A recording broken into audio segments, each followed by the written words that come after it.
పాకిస్తాన్ మధ్య యుద్ధం ఆగిందని న్యూస్ మీరు విన్నారు. అనేక ఛానల్స్ నన్ను కాల్ చేస్తున్నాయి.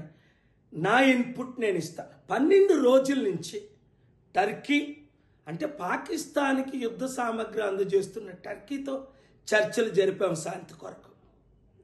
అలాగే అమెరికాతో రిపబ్లికన్స్ డెమోక్రాట్స్ 10 మందిలో 9 కలిశారు, ట్రంప్ తప్ప.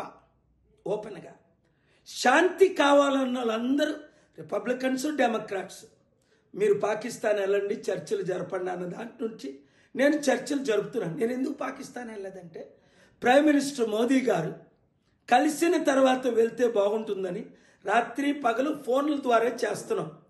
మన మిలిటరీ, మన మైట్, మన ఆర్మీ గొప్పగా మన దేశాన్ని డిఫెండ్ చేస్తూ మన సత్తా చూపారు. అయితే నిన్నటి వరకు ట్రంప్ ఎందుకు మాట్లాడలేదు? ఇంతమంది 2 పార్టీలు నాయకులందరూ చెప్పినా నేను ఇన్వాల్వ్ అవనన్నాడు. ఇన్వాల్వ్ అయ్యాడా లేదా? శాంతి కోరుకున్నట్టు. ఎందుకంటే అమెరికా యుద్ధ సామగ్రి అమ్మడానికే నెంబర్ 1 చైనాను. మనకి యుద్ధాలు కావాలా? శాంతి కావాలా? శాంతి కావాలి. టెర్రరిస్ట్ అటాక్లు ఆపాలి. టెర్రరిస్టుల్ని ఒక్కడిని కూడా మిగలకుండా చేసేయాలి.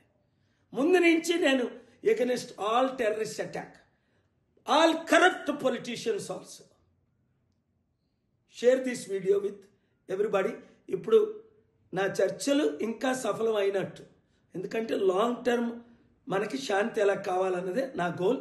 మే 24ని ప్రపంచమంతా శాంతి సభలు పెడుతున్నాం. జిమ్ఖానా గ్రౌండ్స్లో సాయంత్రం 6 గంటలకు శనివారం. మీరు కూడా రండి.